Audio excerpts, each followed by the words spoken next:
Nothing compared to the set itself. All right, we're live.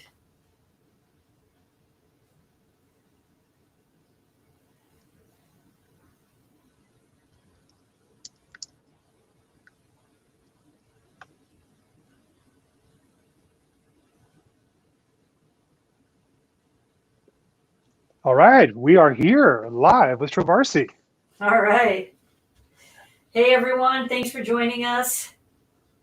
See lots of familiar people in the chat. It's awesome. Chris, thanks for joining me today. I appreciate, or tonight, I should say. I appreciate it. My pleasure. Yeah, I thought it was very just kind of spur of the moment thing, but I thought it would be a good idea to just talk about the patch, talk about the show, and yeah, before I do the sweet unpatch and like never to have some of this music again.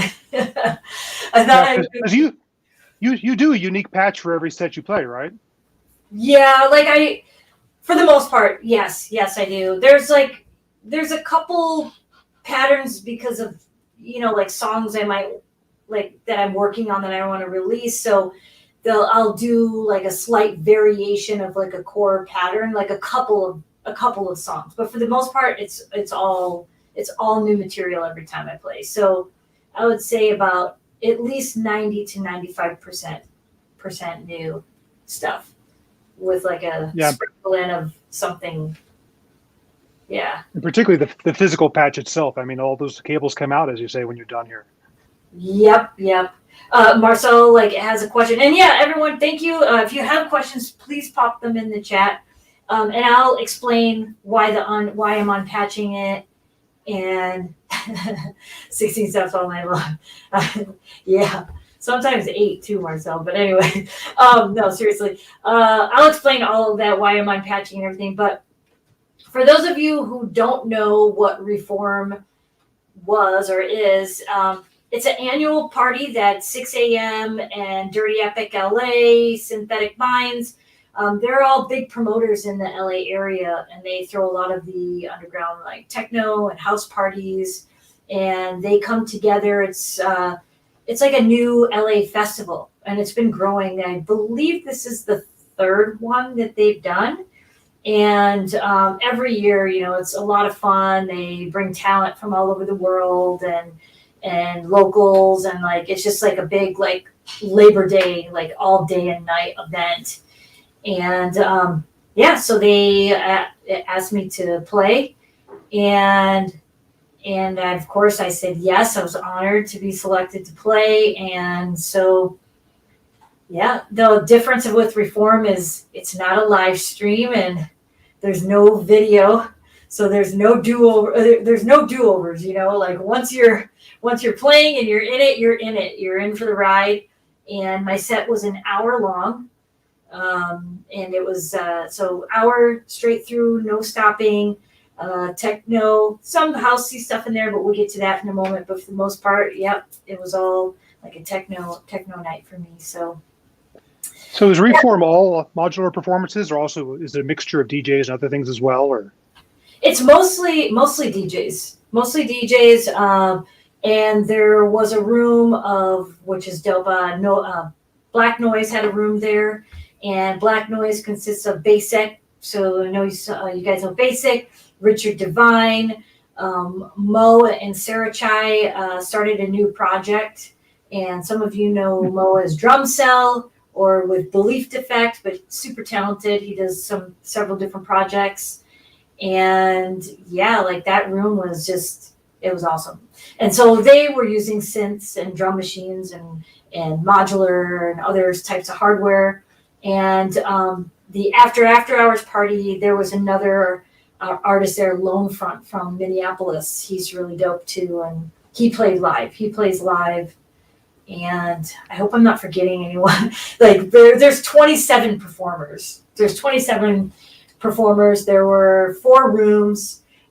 So there's like some iconic classic like DJs like Danny Tenaglia. I mean, I started following Danny Tenaglia before I was old enough to drink, That was decades ago. I'll just say that more than a couple. But anyway, yeah. So it was nice to see him play, and it was just a great event all around. But yeah, so I thought, this part of the things that I do for Modulation Sound Lab and the videos that I put out on the channel are talking about my process, how I patch, what's in my case. And so I thought it would be a good opportunity to, before I tear this all apart, is walk you through all the modules and why I picked them, talk a little bit about my workflow and how I play, especially playing on nights where you're playing in between DJs and things like that.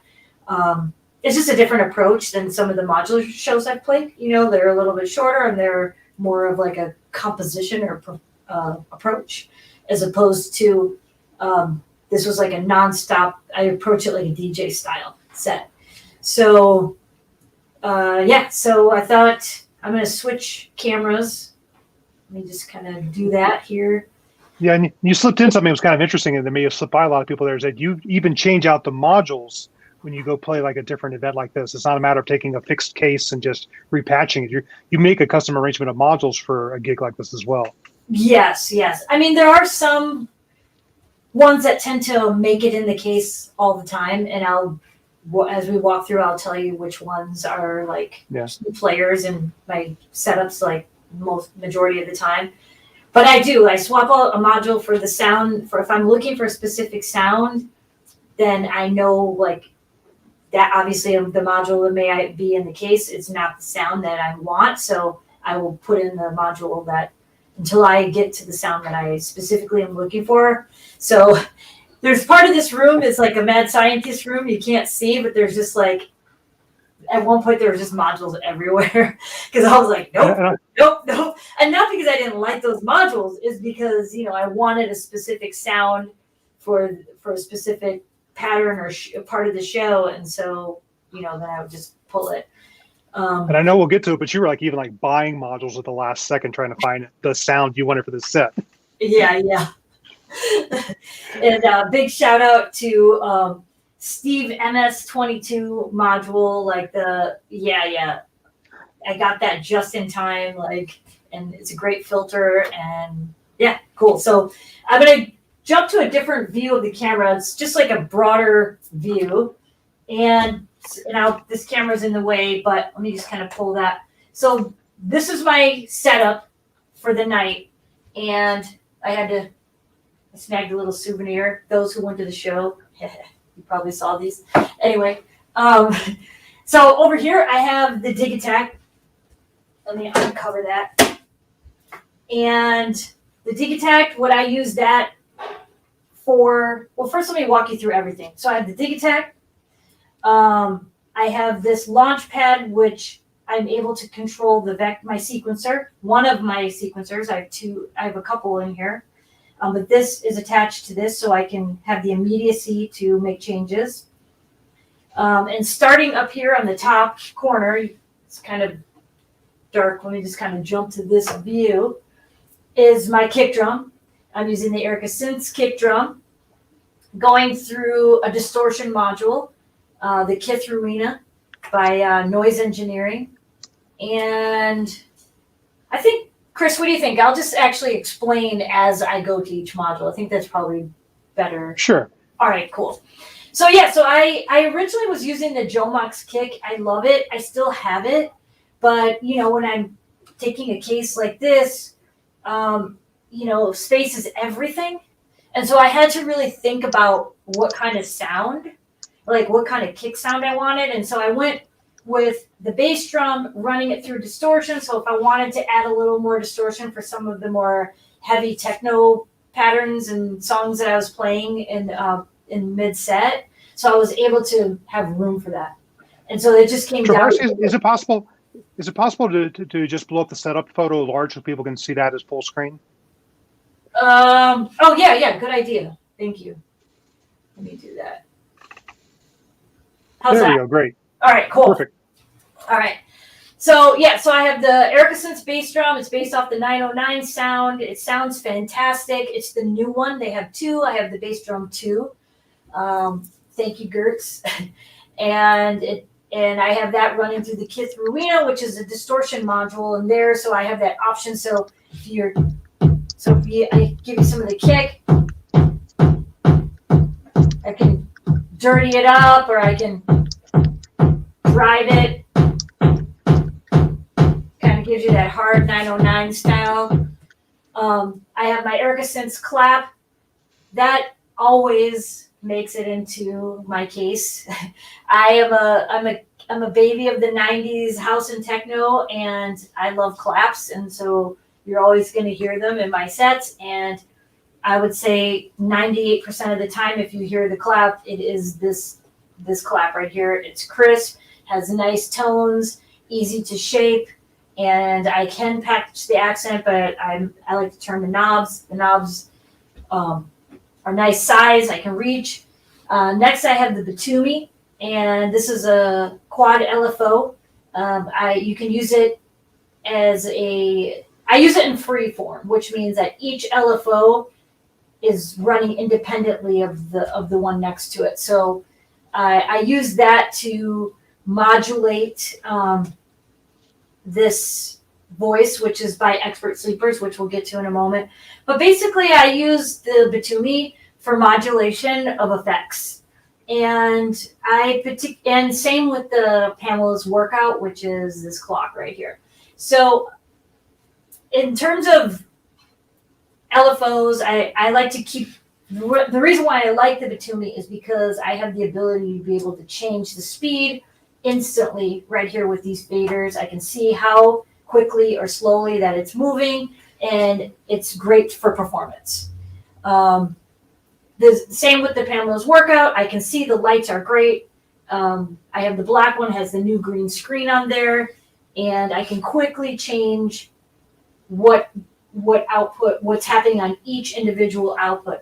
And I use these for modulation for effects because one of the ways that I enjoy patching is when I have a voice, I like to modulate the effect rhythmically, or modulate the shape or what's happening in that sound rhythmically to create a sub rhythm within that pattern. So as an example, let me see here. I was going to ask about that. Pamela, obviously everything is rhythmically synced. So are you sending sync to Batumi as well? No. So Batumi's free and Pamela's getting your locked stuff. Yes, but the cool thing about Batumi is you can see and you can quickly get it in to a steady rhythm. You know, I have the slots, but I don't use that in my performance case. I use that as more of like to help me break out of a loop. You know, like more for more ambient patches, I guess. You know, for the slots. This I have more control, so you can hear.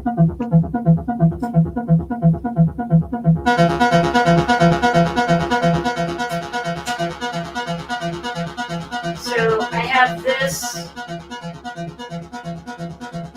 You can hear that.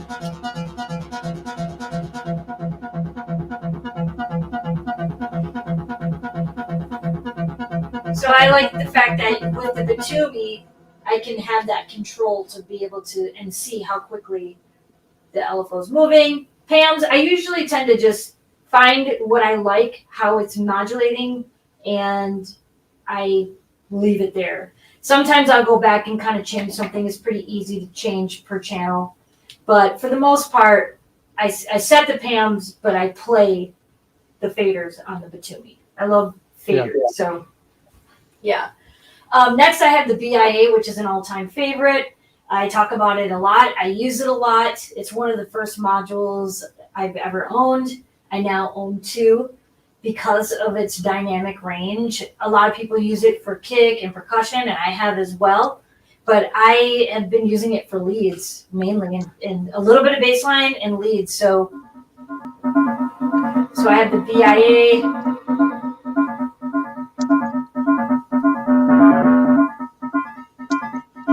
To get that kind of techno-y. And I'll play with the harmony a lot.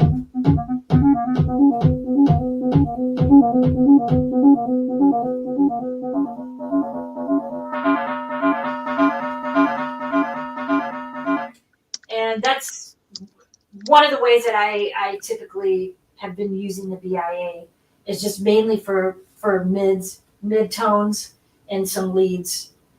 Next to that is the Euphoria Filter. It sounds fantastic. They pair really well together. Because the BIA can be a little gritty and harsh. I like how smooth this filter sounds. So it can really kind of smooth out that rough sound that the BIA can get. Do we have any questions about any of the modules so far, or should I keep going, Chris? Keep going. I'm answering a few things online as we go. Oh, okay. So next I have the Filteria Filter, and I have the Liquelic Iteratops Presidio running through that. And that's being modulated by this PAM's output. The Liquelic, another module that tends to be can be a little on the harsher side. I've been using it for like a higher tone. So let me see if I can get to a pattern here to kind of give you an idea.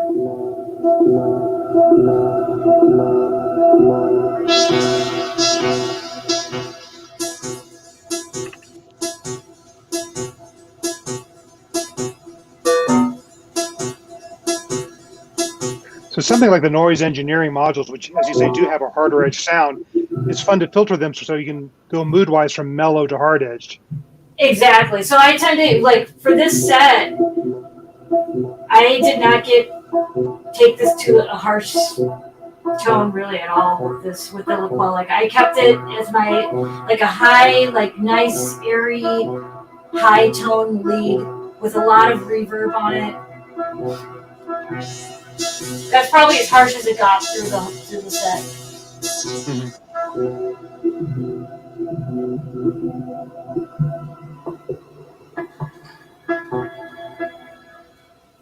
Yeah, that's what I mean. One of the things I like to do with that is just kind of have that challenge, I guess, of, I think a lot of people tend to lean towards using the Liquelic and the BIA and some of the noise engineering modules for that dark, more industrial sound, which I love that too. But I like to try to see what else they can do and just see if I can get other tones out of them. And they're pretty lush and they're very powerful. So even though I was able to get those nice warm tones, they still stood out in the patches, if that makes sense. They weren't just kind of in the background, like super light and fluffy. They were very present. So I have the noise engineering Desmodus Versio and the Imitor Versio here. This effects aid here's sort of, we're going into like my effects area. The Desmodus Versio, I actually took advantage of putting another. They have a platform, noise engineering. These are both noise engineering modules, and you're able to swap out the firmware to try different firmwares. They have a distortion. The Desmodus is a reverb. The Imitor Versio is a delay with a little bit of reverb and some weird and interesting sounds. So I actually have the Imitor Versio firmware and on both. I loaded them on both, and I opted to take the Desmodus. So I have the BIA going through the filter patched into the Desmodus for this. But with the Imitor firmware on there to get that interesting delay. And then I have this effects aids in here, and I'm using the shimmer reverb on here. These sound fantastic. These 4 HP effects aids, like if anyone's out there, try them, or there's some really good videos out there on them. They sound great, and I scooped up 2 of those. I love the effects aid. I think it's the best sounding of the spin chip effects out there. So I'm kind of curious now, between your choice of effects and your choice of filters, when you're doing something live in a room like this, are you reacting at all to hearing the sound coming back from the speakers? Because it's a very different thing from just putting together a streaming video.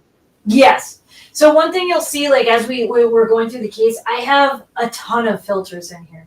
I have at least 10 filters, and I have 10 filters in 1 quad VCA in here. So technically, 4 VCAs, but I have like 10 filters. And for that reason, when I'm playing live, you don't really know what the room is going to be like until you get there. And I like the approach of, I love how filters sound. They add another texture to the sound instead of just using a VCA and attenuating the volume. But also they really help to push and move to place sound where you need it to, depending on the room and the size of the room and what you're battling. You know, if it's high ceiling, you know, like a big warehouse, like a lot of metal, things like that. But it's great. I like to use filters to help place those sounds, or if it's just too much because the room is just, you know, they kind of round out the sounds and you're able to use those to kind of make them sit. I use the filters on all the voices so I can help them sit in the mix better. Yeah, that makes perfect sense. I used to be a live sound man before I got into modular, and I'm surprised how little people use EQ in modular when really you need it to shape sounds to get out of each other's way, but also, as you say, to fit into the room. Exactly. Yeah. So they're crucial for me. Like I said, I have at least 10 filters in here.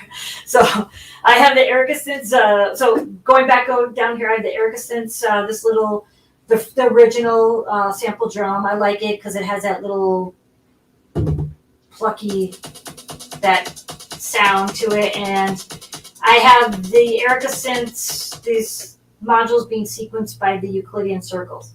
So just to kind of add like the little extra groove, push and pull to create a group.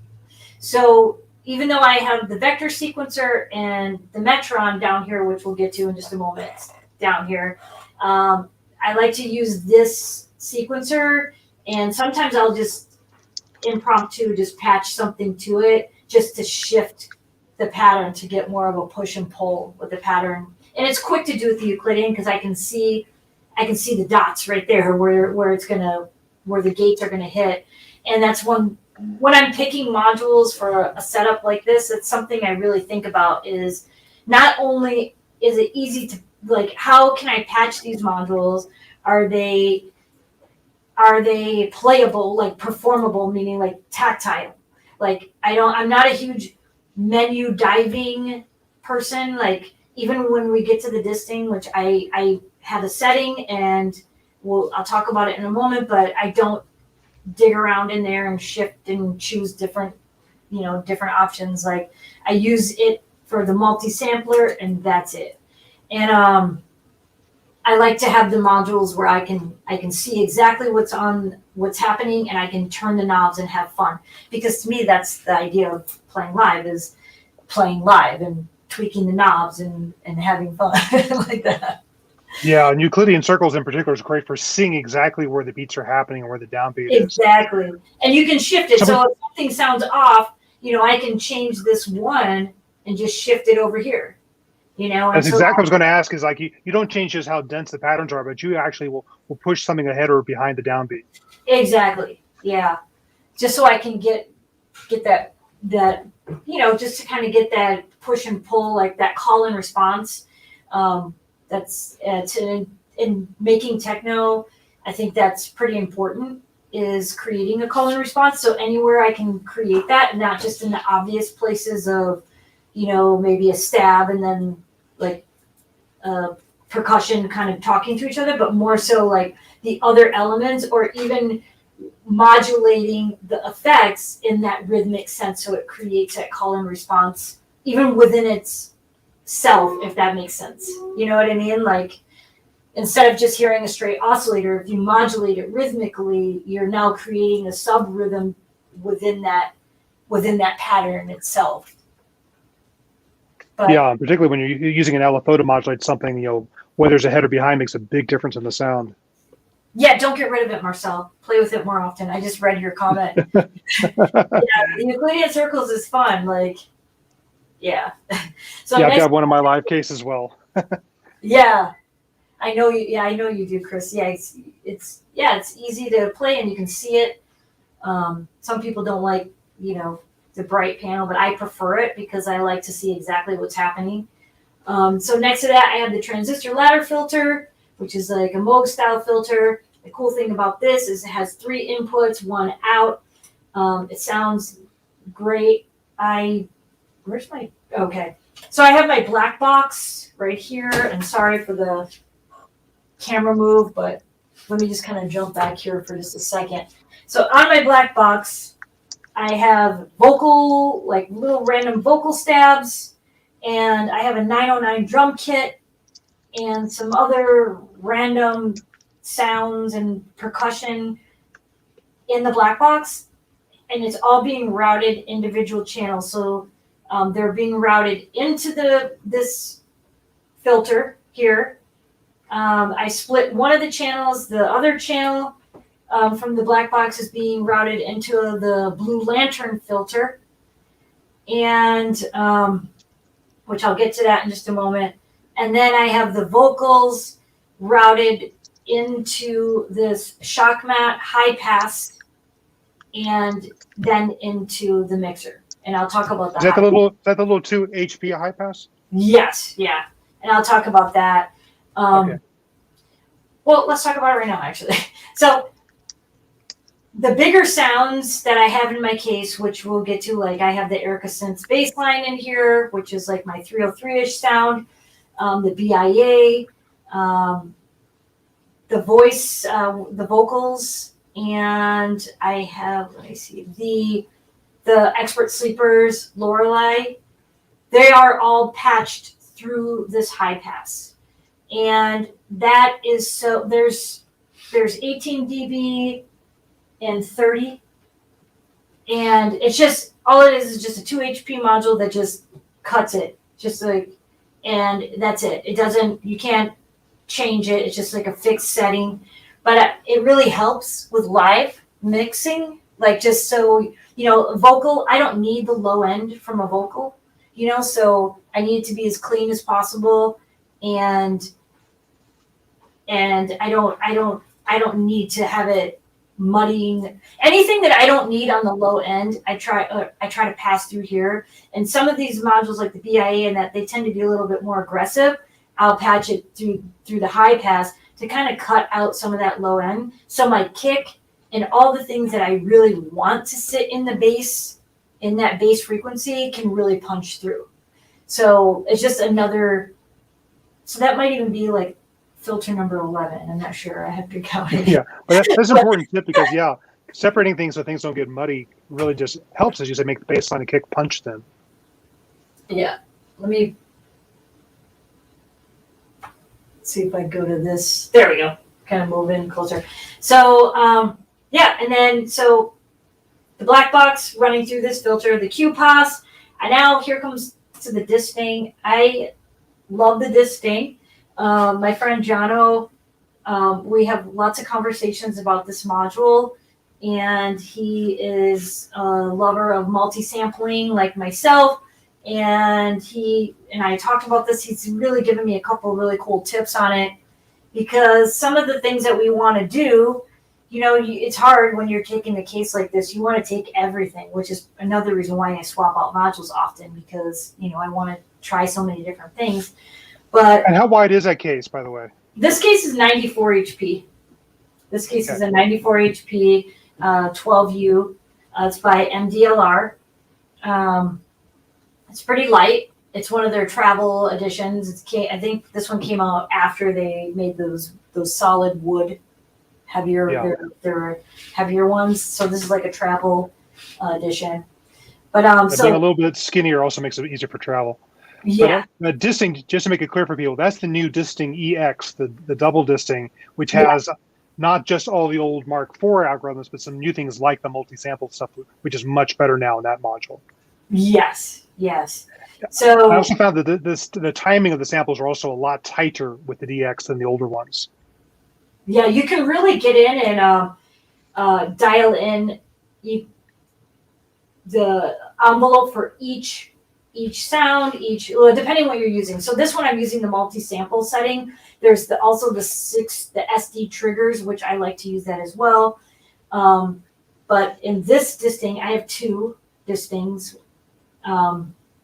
And for this one, I use it for the multi-sample. So what I do is I multi-sample VSTs that I like to use, And like I mentioned before, I'm a 90s kid and I loved house and techno then, and I love stabs. So like here's, whoa, here, let me get to that stab so you can see, or here I should say. It's the landlord stab. If those of you are ravers back in the 90s, you recognize this stab.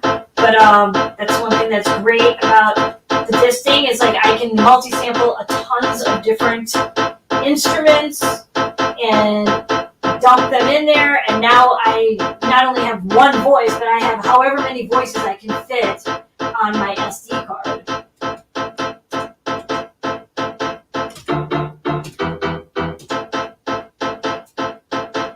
So yeah, so that's one thing I love about the disting. Take it one extra step further, I got the 2 HP, the MIDI XO, and to me that was game changer because the vector sequencer, which we'll get to the sequencer, is so powerful that it has multiple MIDI outputs.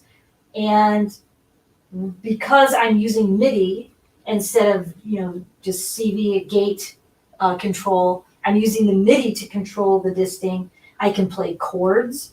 I can change I can set a preset and I can change the folder instantly. So now depending on what pattern that I launch, I can change that setting on my sequencer. So now I don't have to think about, oh, for that song I wanted the 90s house stab, and for this next song I want a piano. Like I use the vector and take advantage of the preset changes, and that's one less thing I don't need to think about when I'm playing live once I set it in my pattern and dial it in. Chris, you use the vector sequencer, so you know exactly what I'm talking about. Like, yeah, we'll get into that more when we get into it, but it's kind of cool. Using MIDI inside a modular rig is like having the ultimate multi-core cable to send a ton of CV and gates from one part of the case to another. Just send a MIDI signal straight into something like a bitbox or something like that, or into a MIDI CV converter or something like the disting that can take MIDI in directly. Yeah.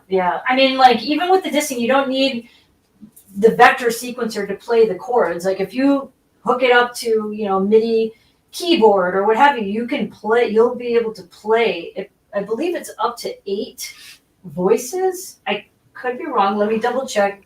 I don't dial it up to 8 voices just because I don't want to max it out, I guess, like the DSP on it. So I have it set to like 5 or 6, which is enough for me for what I want to do with it. But it sounds great.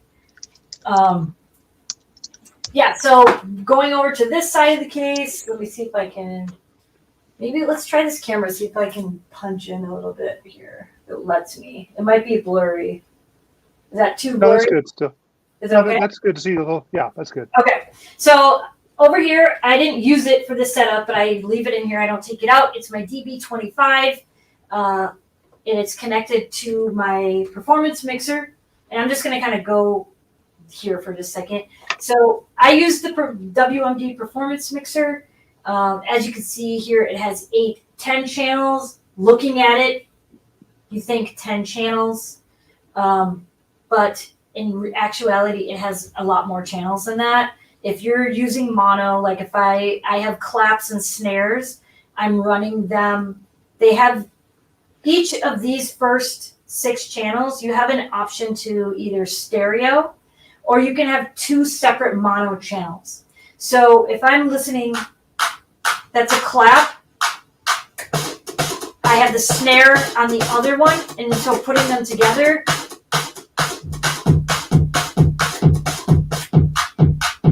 So now it just became 2 channels. Yeah, that's a secret weapon on that mixer. Is all those channels have A/B switches where you have one input, the other input, or both inputs. Exactly. So I use that a lot. Like I'm using it for I have the new WMD Kraken snare and clap.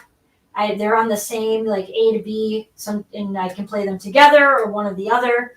And the next channel over, I have this is like one of the channels after it's routed. This is where the ladder filter comes in. summing the black box, some of the black box drums, or I can switch over to toms that are also on the black box drums, depending on what I want to do. But I have this little switch here, so I can choose which channel I want to play. So yeah, this mixer is fantastic. I mean, I could use A, B on up these first 6 channels, but I can also do that on the expander, on channels 9 and 10. So on channels, for example, on channel 10, I have the Digitact coming in, where I have like other percussion and vocals in other patterns.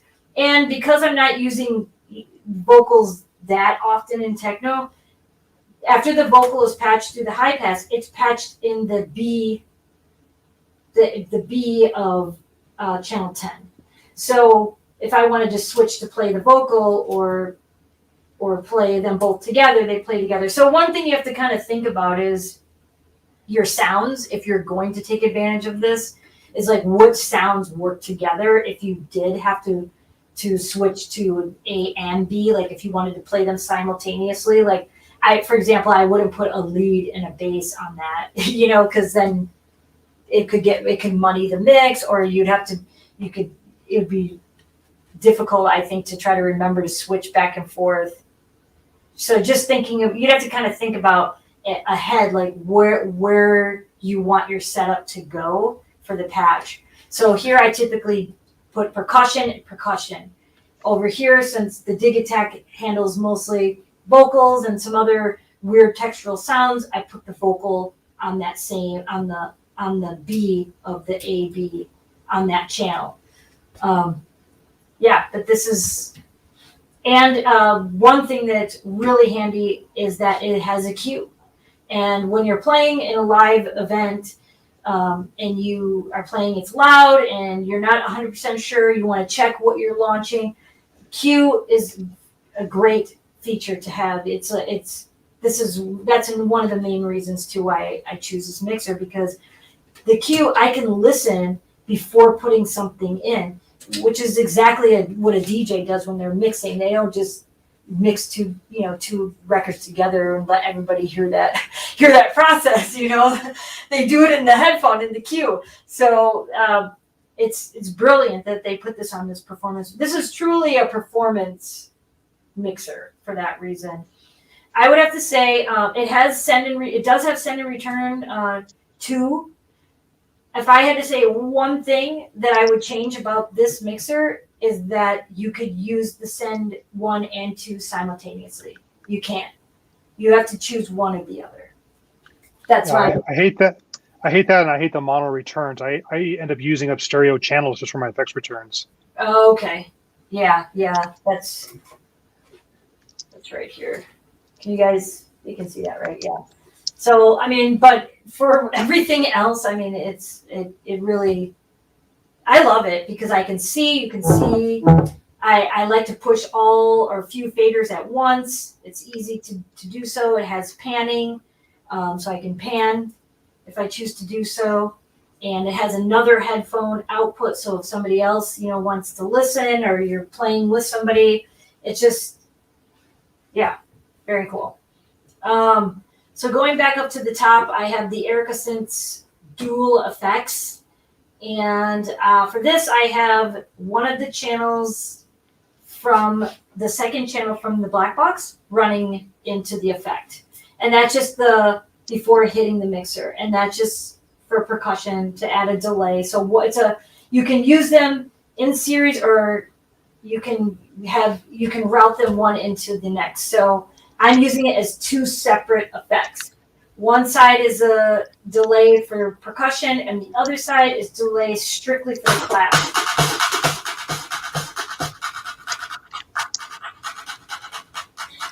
Because it's fun to kind of do that. So I put it. I dedicate it to the clap. The Blue Lantern filter. Thank you, Chris, for this suggestion. This is a great filter. Classic Steiner filter. Yep. Yes. It sounds great. I love running percussion through it. That's your recommendation when you came here for the SoCal Synth Society path walkthrough, and I was like, "What is that?" It sounded fantastic the way you were running the tight percussion, and so yeah, I scooped one up. It sounds great. I have another filter here, which it's not patched right now, which is the MMF. I have the Tangled Quartet by ALM, and that's my VCA. It has 4. I have on the top channel, I have the BIA patched into there, into the high pass, out of the high pass, into its channel on the mixer. Because it is very loud and aggressive, I patched it through the VCA so I can control the volume. I don't modulate it or anything. That's strictly just to control the volume. Same thing with the bottom channel, and same thing with this channel 2 for the clap. And the bottom channel is the LIP, because the LIP and the bass line can get loud, so I like to be able to pull the volume down. Because I have the clap and the Kraken snare patched on channel 2 with the AB, the snare is louder than the clap. So what I did was I opted to turn the volume down on this channel so the snare would sit in the mix well, and then patch the clap into the VCA to bring up the volume of the clap so the clap can sit in the mix within the mix that way. So that's why it's patched there. And then the third channel on this VCA I have, and I'm actually using it like a traditional VCA, which is now I'm using the new Expert Sleepers analog oscillator and their filter, and it sounds so good. Like this, I think he really did a really good job with this. Oz did, yeah, like, I think this was his first analog module, correct, Chris? Yeah.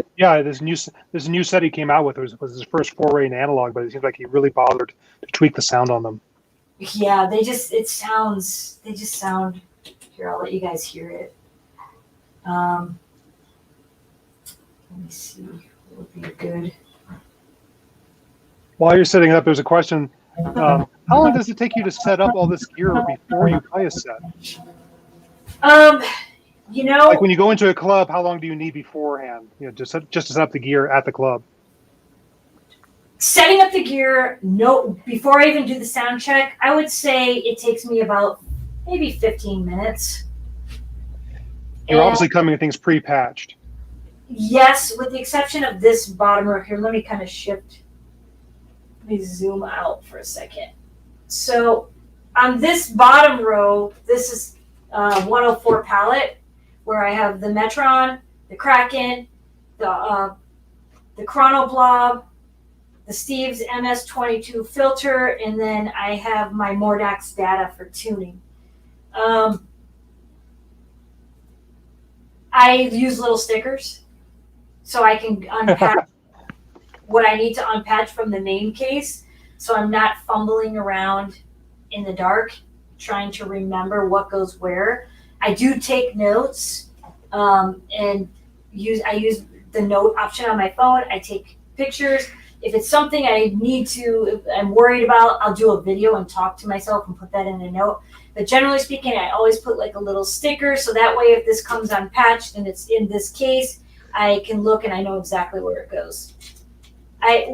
Regardless of whether I was playing modular or hardware, I always try to approach any packing up a set, packing up cables, anything like that. Like, I try to idiot-proof it for myself.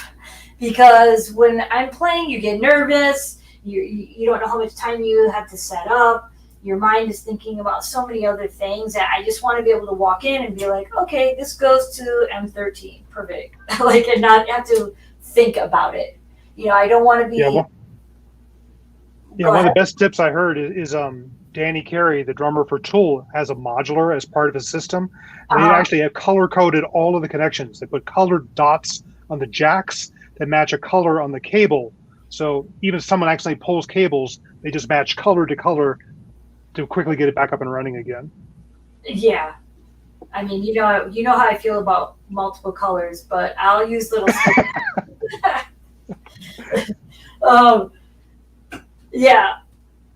And for those who don't know, I mean, I chose red. It sort of just happened organically. Like when I first got into modular, had a bunch of other colored cables, but on top of it being confusing and trying to learn and figure it out, I just felt seeing all the colors, to me, I found it to be a little overwhelming. And I tried the whole, like, use this color for this and use this color for pitch and that didn't work for me. Like, I was just trying to remember what was what. And I found myself slowly gravitating to using only one color. And I was like, do not use black, because, like, black cables in a black nightclub or warehouse is, that's not smart. So I use red, and I like red, so so here I am. And yes, CK, thank you for that. He switched to blue, but yeah. So this oscillator with the filter, Evo was in it. I mean, it just sounds so good. Like, I think Oz did great. I don't even know what to say about it. I was turning this knob all night long. Between this knob and the knob on the bass line, they probably got the most workout from throughout my set. And cable management becomes part of that, doesn't it? Making sure you get the cables out of the way ahead of time, the knobs you need to get out while playing. Yeah, I mean, I've had neater cases, but because I was shifting around modules and everything, like, throughout even last week, as long as I can reach what I needed to reach, which is I'm turning the bass line a lot. Here's a delay, the DPLR by WMD. The bass line is going into an MMF and then into the DPLR. As long as I don't know all the acronyms, Doppler is a delay unit, and the MMF is a multimode filter, both by SSF. So steady state fate. Yes, and now they have the new, what's it called, Carbon. That's like their newer version of this MMF filter. Mm-hmm. Yeah. So is that I thought that was a WMD module, the Carbon. It is. So the WMD and SSF. The MMF is a module by it's a lot of letters. The MMF is a module that WMD and SSF teamed up to make. And right, now as a collaboration. Carbon came out, it's their own version. It's a newer, and they made some improvements version to it. But that's their solo modules, the Carbon, which is... It's really performance friendly too. Yes, yeah. Next to that, I have the expander for the vector sequencer. And so here we're to the vector. The vector is the main clock for everything. It clocks, let me see here. Let me punch in a little, or actually let me switch. Let's see if this camera. There you go, that's a good one. This one? This one's better? Yes. Okay, let me kind of angle it down to a little bit. All right. So this is the brain of the setup. I have the Metron, but we'll get to the Metron in a moment. The Metron is just quick sequencing for percussion and modulation, but the vector sequencer is the brain for everything. Not only do I use the vector sequencer to sequence each individual voice, I also use it. It has 8 channels, or parts as they're named on here, but it's essentially 8 channels. So I have the BIA, the LIP. I did have the M03 and M303 in here, but I swapped it out for the bass line. I had the R03 named here, but I swapped it out for the expert sleepers oscillator. That's the channel that's sequencing that. the disting on channel 5, the digitect on channel 6. I'm not sequencing the digitect with the vector, although it is possible to do so because I've done it. I use it for program changes. So when I change a scene on the vector, and you can see, I'm not sure if you can see how I have it named, but I use the naming of E12. And if you look over on my digitect, it says it's on pattern E12. I named it that so I know which pattern it is, but I can also go to the preset and set it so when I jump to the scene in the vector, it changes the preset for me on the digitect. And to me, that's everything. Because the last thing, I played sets where I literally had a piece of paper on the side here with, look like a crossword puzzle, where it's like pattern 1, sequence 6, 13, whatever. And I'm like going over and physically changing the patterns. And now I'm really taking advantage of that feature that the vector can do, which is send the sequence. And Jim really stepped up and dove into the fact that there was a bit of the way the digitect happens to change patterns when you go to change the actual pattern, that it needs to be sent, the messaging needs to be sent a little bit early in order for it to stay in time. So he set this up to be able to send it early or normal. And that's awesome. And so now I don't have to worry about that. So now I have that on this channel. There's no sequencing on there. There's no notation. It's just purely that part is to launch to change the preset. Going back to parts 7 and 8, that's what I'm using to sequence this. I don't know if you guys can see that. That's probably better, right? Yeah. Yeah, that's good. The presets that I'm using, I made my own presets. I have a 909 kit set up on here. As I said, I have the channels routed out, so I typically route the hi-hats out of split to channel 1 into the filter, and how I explained before how it's routed to the channel. And the toms are going to its own channel into the filter and into the mixer. So that way I'm able to control those high percussion versus low percussion on individual channels. I have some vocals, and it's great. The black box is great because I'm sending MIDI from the vector to sequence the black box. So you can notice that when I muted the channel, it's off. I turned it back on. And I'm able to also send the program change to change the kit to change the preset of the kit on here with the vector.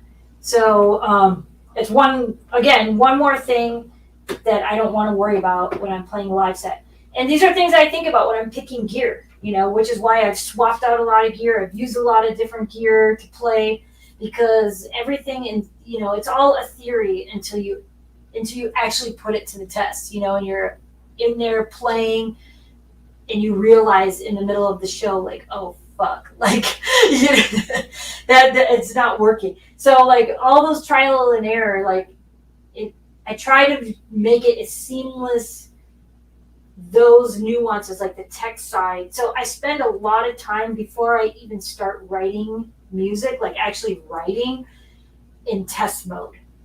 And to me, like that, it's like that's a whole process in itself. And it can take weeks, because if it doesn't work seamless, then I dump it. Because by the time I get to my performance, I'm there to play, not to fuck around and try to figure out tech stuff, so it's like, hey Lisa, non-compliant, hey everyone. And again, I want to say thank you, all of you, for being here. I appreciate it. This is a lot of fun. I love doing this stuff. And yeah, I want to back out a little bit and talk a little bit about the vector for people who may not be familiar with it. I think some people may not be aware that it sends CV gates and it sends MIDI, and you can assign the parts, mix and match to different CV gates and MIDI outputs. So what all are you controlling via MIDI from the vector? The disting, the digitac, the black box? Yes, so the disting, on MIDI out MIDI 1. MIDI 2 is going to the black box. And then the breakout, I'm using the expander to send MIDI to the Digitakt. I'll tell you one thing that's cool that I did. I originally I was thinking, oh, maybe I'll use the Digitone too. But notice I didn't have another MIDI out. Well, one thing that's cool about the Digitakt, Digitone, the series, they have a through, and you can change the through to either DIN 24, DIN 48, or another, like a MIDI through. So that's a great thing about Electron boxes. So I passed MIDI through the Digitakt to the Digitone and was able to send a preset change on another MIDI channel, because this is 16 channels, another 16 channels, another 16 channels. So I was able to control the Digitone through this MIDI connection running through the Digitakt through to the Digitone. So just something, I know some of the people that are watching this, you guys have a lot of Electron stuff, just something to think about, try it. It was, yeah. Yeah, the Vector can also send USB MIDI as well. Yeah, yes. And yeah, it has USB MIDI A, so that's how I'm using this Launchpad. Jim wrote some fantastic code with it, so I'm able to mute, perform, launch the scenes, clips, mute the drums individually from this, or I can hook it up with a keyboard. I've done hybrid setups where it does have USB-B, and I've connected this to Ableton, and I've used this to sequence Ableton and clock Ableton. So I've done the same thing. Yeah, I mean it's a powerful sequencer. Yeah, it's. And just to add what Marcel's saying, yeah, the Launchpad can control the Vector, and the reason, like Travarsi mentioned earlier, she does not like to go menu diving, even though the Vector has a really nice user interface. With the Launchpad, you don't have to change menus on the Vector. Different rows do different things, and pressing a button reaches into it and immediately changes that function without having to go through menus on the Vector. That's what makes it so great for live. Yeah, yes.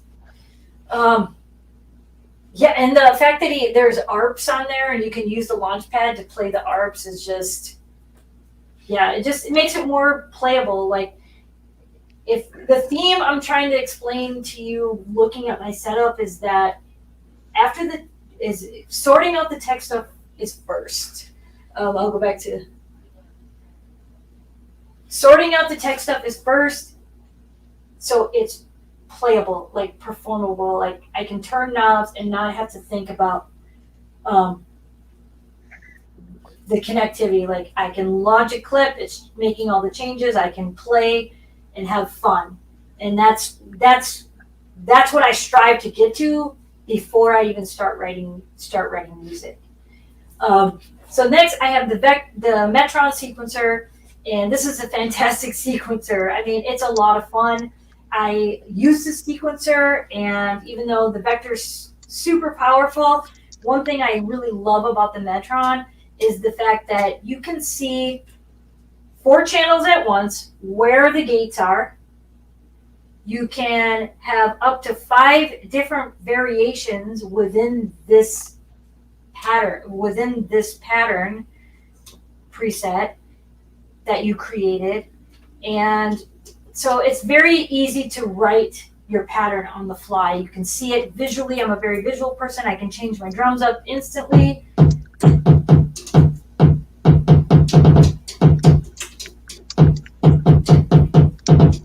And the other thing I love about the Metron is the drum roll, the fills.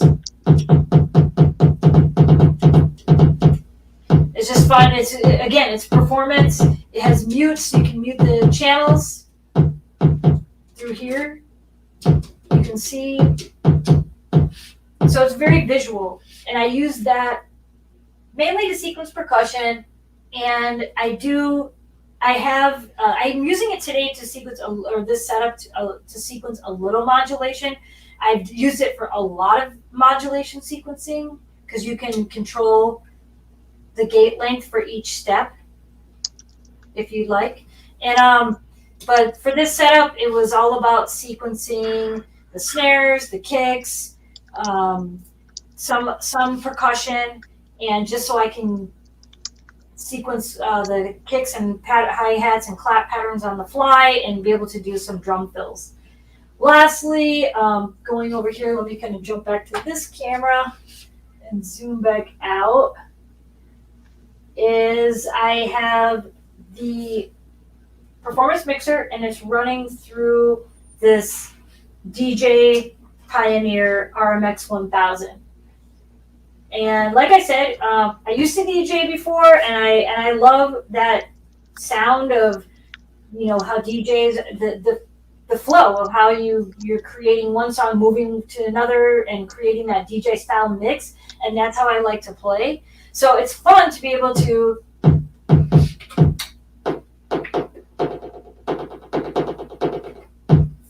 and have those extra effects on the fly. And again, it's about having the option to be able to perform and have fun right away. Like this big knobs, has echoes, noise, spiral up, reverbs up, all different types of, I have isolator, which is pulling out the low end. I can pull out the mid, the highs.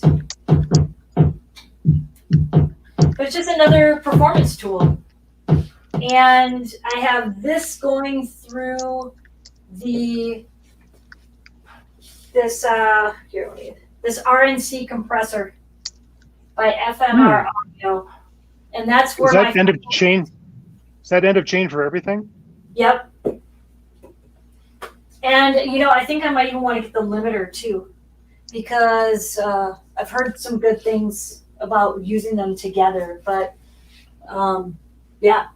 And that's the end of the mix. Kind of just to glue it, you know, modular can be wild and it can, you know, it jumps out and like, you know, I don't even have to tell you, it can all of a sudden your oscillator is out of control, which is why I like to have filters, but also like any compression to kind of glue it together, anything to kind of help that situation, to kind of have it sound like a record, you know, like when I'm playing like at a warehouse event, I'm competing with the sound of like DJ coming and playing like mastered music, you know.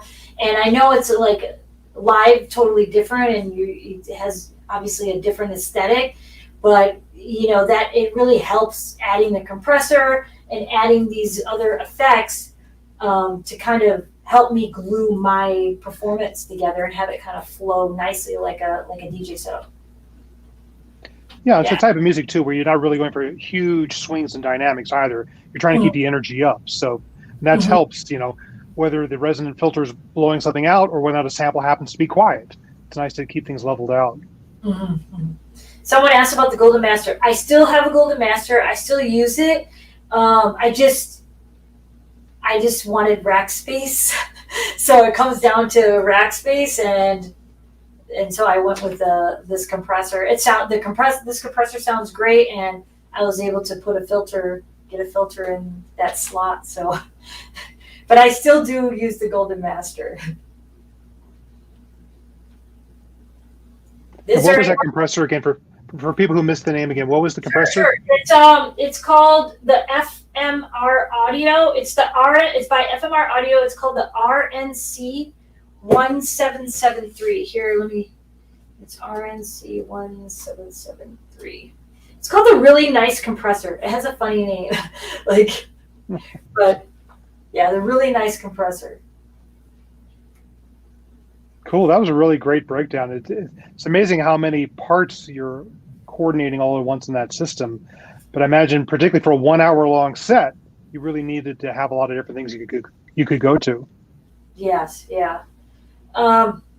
Yeah, and then once I have the setup, it's just fun to go through and like write music. I approach it like it's a band, you know, and I'm writing all these sections for a band. You know, like this is my band. I have drums, I got, you know, like my synth players over here and all this stuff, and now I can just get into writing the music and having fun once I work out the tech side of what and the gear that I want to use first. One discussion that comes up a lot these days is what comes first, the notes or the sounds? Oh, It sounds like for you, since you were swapping out modules a lot, that you were writing the notes first and trying to find the right sound for that pattern or whatever you programmed.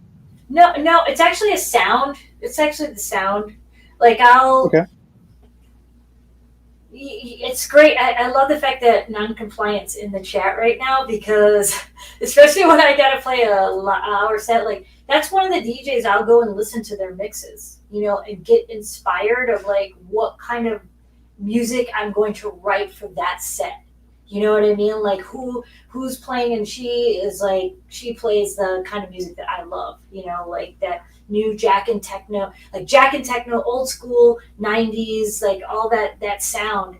And I'll listen to like non-compliant, a couple of the DJs like Kyle Geiger, and kind of get in that mood. And when I know like sounds like, okay, I want to make stuff with stabs, or I want to make stuff with like sounds like a horn or something like that, then that's when I go and look, okay, well, which modules, like, can I start making some of these sounds for the music that I like to listen to? Yeah. Alan Spring had a question about the Pioneer that we want to make sure we don't miss. Is the Pioneer on a separate send and return, or is that also everything's going through the Pioneer, or the whole mixer part of the mix? It's almost the end of the chain. So the mixer is going, the performance mixer goes into the Pioneer. The Pioneer goes out of the Pioneer into that compressor, and the compressor goes to the house. Yeah. And I can tell you're looking at the screen, but Jaden was also asking, like, how do you do changes during a 1 hour long set? Do you keep everything in the same tonal space and vibe, or are you, changing presets on the black box and the digit CAD, or just changing the tones on the filters, etc.? A couple combinations of all that. So I'll use the vector because I can launch scenes, like if I know like a specific sound, but obviously if I launch a scene, it just kind of, everything will jump there. So I got to think like as I'm playing, like how do I want to break something down to get there? So I'll use filters to break things down. And how I play my patterns, I approach it like a record, like you're listening to a song. So it has a build up. It has like, it has like the moving part, like the part A. Maybe it has a breakdown. So I am the song mode. So I'll pull everything out, pull out the kicks, maybe open up the filter and like let that oscillator open up, and maybe I'll pull that out and then put all the percussion back in, just like a techno track. You listen to a techno track, and then I think of how I would transition when I used to DJ, which is, maybe I pull out the low end of something to make room for for the low end that's about to come in on the new song.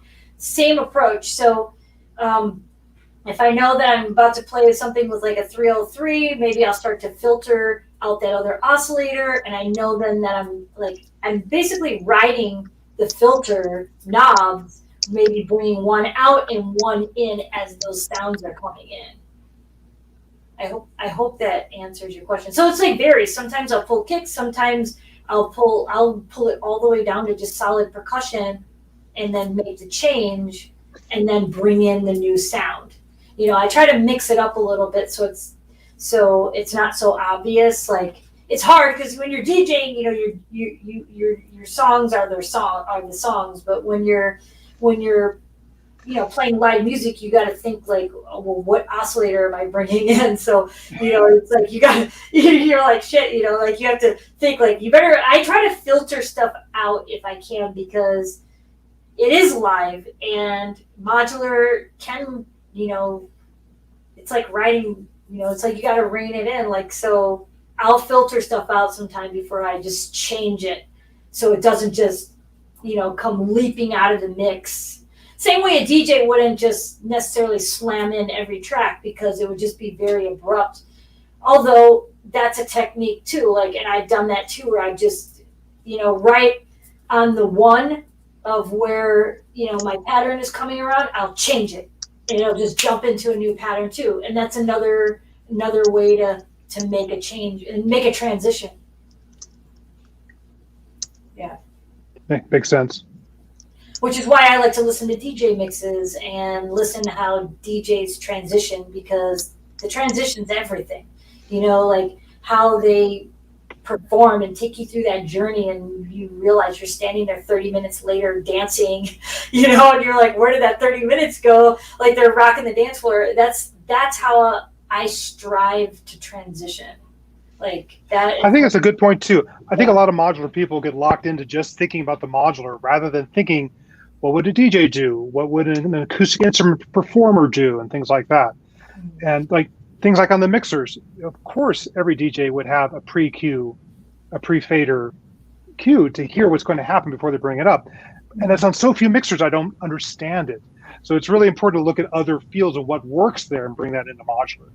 Right, and they're doing essentially the same thing, like not like non-compliant. I see, like I love the explanation because it makes sense to me as a DJ. Because when I watch her DJ, like she's like using the mid, lows, highs. They're basically EQing the room, like EQing the songs. Like they're not just leaving low end on both tracks and just slamming it in. She's doing all these creative ways to kind of make those tracks blend together, and part of that's EQing things out and making room for that sound. Like I talk a lot about that in Modulation Sound Lab to people about mixing in general.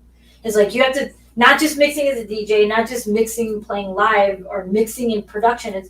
It's all the same approach. Like I was told, like, look at it like a jar of colorful jelly beans, right? You got the purple ones, the white ones, the green ones, the blue ones, and you're like, I want more purple. You can't just jam more purple in the jar and hopefully they fit. You got to pick something out of that jar that you're going to take out to make room for the next thing. And that's how I approach mixing, is like that same sense of like, okay, well, if I want more low end, I better take some low end out of this next song because this other one's coming in hot, or high end or something like that. So I try to approach it like that, the same way. Yeah, I think that's some subtleties and nuance a lot of people miss. I like the purple ones. Now, you're making people hungry now. You briefly mentioned Modulation Sound Lab. Go into more about what Modulation Sound Lab is, because that's a very special thing as well. Well, Modulation Sound Lab, cool. Yeah, thanks. And Chris, you're a member. You're one of my patrons. It's awesome. So Modulation Sound Lab is a learning environment where we use not only modular, we use hardware, we use computers, but it's just a sense of we do like once a month we do a voltage amplifier. We just talk about sound and how it affects us in our daily lives, like whether it's field recordings or reading or mixing or quad sound, and just our personal experiences. And then the other aspects are private, like Zoom meetings of just the patrons, and we cover various topics from patching, performance, how to use Ableton with modular. We've had Alex from Electron come and do like octatrack walkthroughs. We've had guests like Corey, where he talks about how to use the Force with his modular setup, and just it's an environment for people to kind of learn about these, tackling different techniques and approaches to making music with various pieces of gear, but have the space to ask questions and talk about it. Because, I come from, just like everyone else, I've watched a ton of YouTube videos, and then it's like how I thought of the idea is like, I'm watching a YouTube video and then I hear something and they breeze over it and they never go back to it. So now I'm on to the next tab, searching another YouTube video for that thing. And before you know it, I have 10 tabs in, and I'm like 10 videos in. And so that's where Modulation Sound Lab is, like, you can ask the questions in that moment. And yeah, so it's a fun learning environment. Yeah, we all have different strengths and weaknesses, and there's no judgment. We're all just helping each other out because nobody knows everything. So we're helping each other figure this out. We're kind of wrapping up. One of the last questions is, when you approach something like this, how much is it something you practice and you're just recreating what you've practiced in a set? And how much of it is that you're actually performing and improvising depending on what the room's doing and how you're feeling that night? I think it just depends on the show, and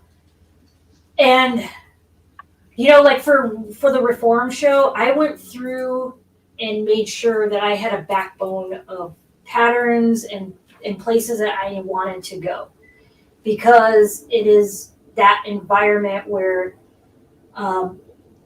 people are there to dance, and some people know what you're doing and other people don't. And so I needed to make sure that no matter what I was doing, the music, I could keep it going and keep that four on the floor moving.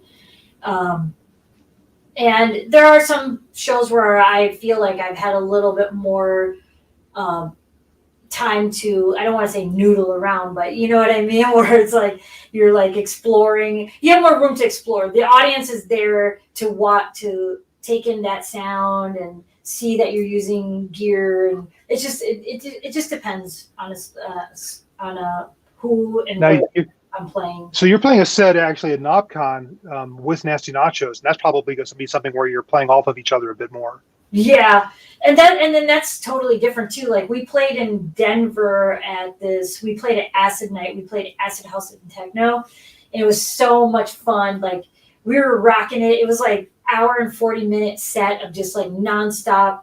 But in that we were just, I'm just going to make sure, which is why I need to tear apart some of my case, is that I have the tools with me to be able to write quickly and write on the fly, because how we play is like he just calls out a key and he's like, I'm in the key of E minor, and then like I'll write something and then he'll write something on top of that.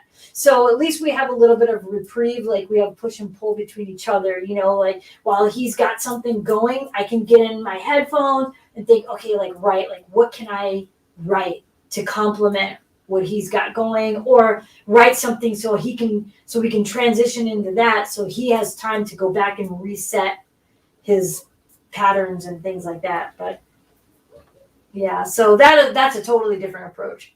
It's going to be complete improv, which is fun to do too. Yeah.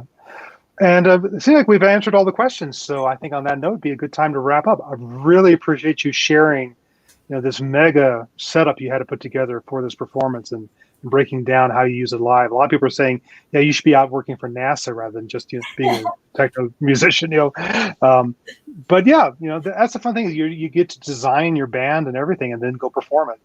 Yeah. It's a lot of fun. I really I like to be able to have that control and turn the knobs and just be in touch with the music, and be able to be a part of it. Like I feel that the set, I'm a part of my set, if that makes sense. Like when you're playing, it's like you're creating the music right there in that moment, and it's a great feeling. It's a little scary sometimes.